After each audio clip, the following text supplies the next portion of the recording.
तो hello everyone, आज के हमारे DMLT यूट्यूब चैनल में हम सबसे पहले अब जो अगला टॉपिक होगा वो होगा हमारा रेटिकुलोसाइट काउंट। और देखो, मैं आपको पहले ही बता दूं, मैं आपको इस DMLT कोर्स में वही टॉपिक पढ़ाऊंगा जो आपके एग्ज़ाम में पूछे जाते हैं। इसके अलावा जैसे जो टॉपिक एग्ज़ाम में नहीं आते हैं वो एक्स्ट्रा टॉपिक में नहीं पढ़ाऊँगा। जो जो मेन पूछे जाते हैं ना, वही आएंगे हीमेटोलॉजी और क्लिनिकल पैथोलॉजी के अंदर। तो अब इसके अगला टॉपिक होगा हमारा रेटिकुलोसाइट काउंट। अब इसका इंट्रोडक्शन एक तरह से यही है, जैसे यह इनेट इमेच्योर आरबीसी होती है। जब इसके अंदर ब्लास्ट होता है तो इरिथ्रोसाइट बनती है। आरबीसी बोन मेरो के अंदर प्रोड्यूस होती है।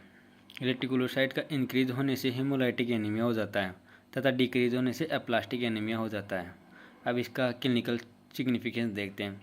रेटिकुलोसाइट बोन मेरो के अंदर इसकी एक्टिविटी इंक्रीज हो जाती है तो रेटिकुलोसाइट का वॉल्यूम भी इंक्रीज हो जाता है। इसी प्रक्रिया को रेटिकुलोसाइटोसिस कहते हैं।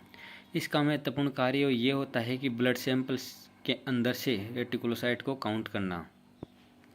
अब इसका देखते हैं क्या है, देखते हैं प्रिंसिपल। इस मेथड में सुप्रावाइटल स्टेन मेथड को यूज करते हैं और रक्त को स्टेन के साथ मिक्स करते हैं। तब सेल लिविंग कंडीशन में चली जाती है। ब्लड स्मीयर को क्लीन ग्लास पर करते हैं और सेल का काउंट करते हैं। अब इसके लिए रिक्वायरमेंट क्या क्या रिक्वायरमेंट चाहिए, जैसे test tube, glass slide, incubator, dropper, microscope, staining stand, test tube stand. अब इसके लिए रिएजेंट क्या क्या चाहिए, जैसे एक तो सुप्रावाइटल स्टैंड, इसके अंदर क्या है, ब्रिलियंट ग्रिसल ब्लू, ये 1 ग्राम, और सोडियम सिट्रेट 4 ग्राम, और 0.9% NaCl 80 ml। अब इसका specimen EDTA capillary oxalate blood. अब EDTA की फुल फॉर्म इथाइलिन डाइमीन टेट्राएसिड होता है। तो अब हम इसका देखते हैं प्रोसीजर के अंदर सबसे पहले लेते हैं, क्या लेते हैं, टेस्ट ट्यूब। टेस्ट ट्यूब के अंदर क्या डालते हैं, दो ड्रॉप ब्लड की डालते हैं और 2 ड्रॉप क्या डालते हैं, सुप्रावाइटल स्टेन की। अब इनको क्या करते हैं, अच्छे से मिक्स करते हैं, फिर इनको 37 डिग्री सेल्सियस पर क्या करते हैं, गर्म इंक्यूबेट करते हैं।